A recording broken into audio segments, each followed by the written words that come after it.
తెలుగు లోగిళ్లలో సంక్రాంతి వేడుకలు ఘనంగా ప్రారంభమయ్యాయి. 3 రోజుల పాటు జరిగే వేడుకల్లో తొలి రోజున వైభవంగా భోగిని నిర్వహిస్తున్నారు. తెల్లవారుజాము నుంచే ఎముకలు కొరికే చలిని కూడా లెక్క చేయకుండా ఊరు వాడ భోగి మంటలతో సందడిగా మారింది. వాడవాడలా భోగి మంటలతో చిన్న పెద్ద వేడుకల్లో మునిగి తేలారు. భోగుల్లో భోగుల్లో భోగ భాగ్యాల భోగుల్లో భోగి మంటల భోగుల్లో తెల్లారకుండానే పల్లె పల్లెంతాను ఎర్రని కాంతుల భోగుల్లో తెల్లారకుండానే పల్లె పల్లెంతాను ఎర్రని కాంతుల భోగుల్లో.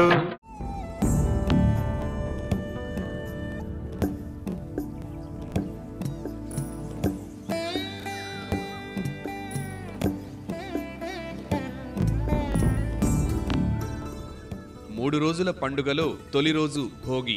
భోగి అంటే పండుగ ముందు రోజు అనే అర్థం ఉంది. పాత అంతటినీ మంటలో వేసే యజ్ఞకుండమే భోగి మంట. అగ్నిదేవుణ్ణి పూజించడం కూడా ఈ మంటల మరో ఉద్దేశ్యం. ధాన్యం కోతల తరువాత ఉన్న ఎండుగడ్డిని, ఇంట్లోని పాతకర్ర సామాగ్రిని, ఎండుకట్టెలను అగ్నిదేవునికి అర్పిస్తారు.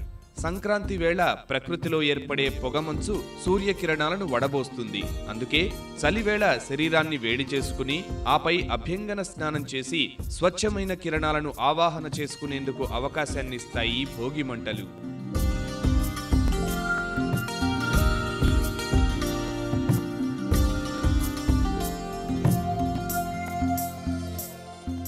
భోగి రోజు సాయంత్రం చిన్నపిల్లల తలపై భోగిపళ్ళు పోస్తారు.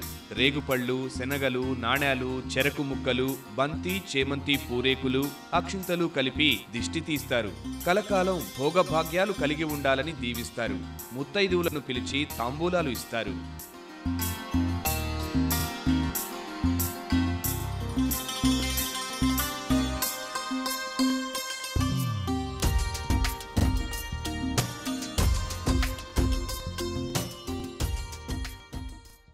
సంక్రాంతి రోజుల్లో పిల్లలను ఆకట్టుకునే మరో సంబరం బొమ్మల కొలువు.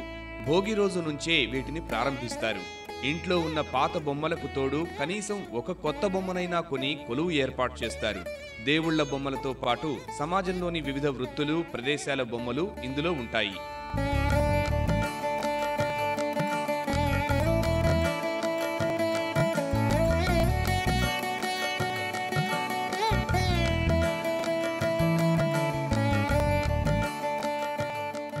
బొమ్మల కొలువు ద్వారా పిల్లల్లో పురాణ, ఇతిహాసాల పట్ల అవగాహన ఏర్పడుతుంది. బొమ్మలతో చిన్నారులు సమాజం పట్ల ఆసక్తి కనబరుస్తారు. కొత్త విషయాలు తెలుసుకుంటారు. వారి ఆలోచన పరిధి విస్తృతమవుతుంది.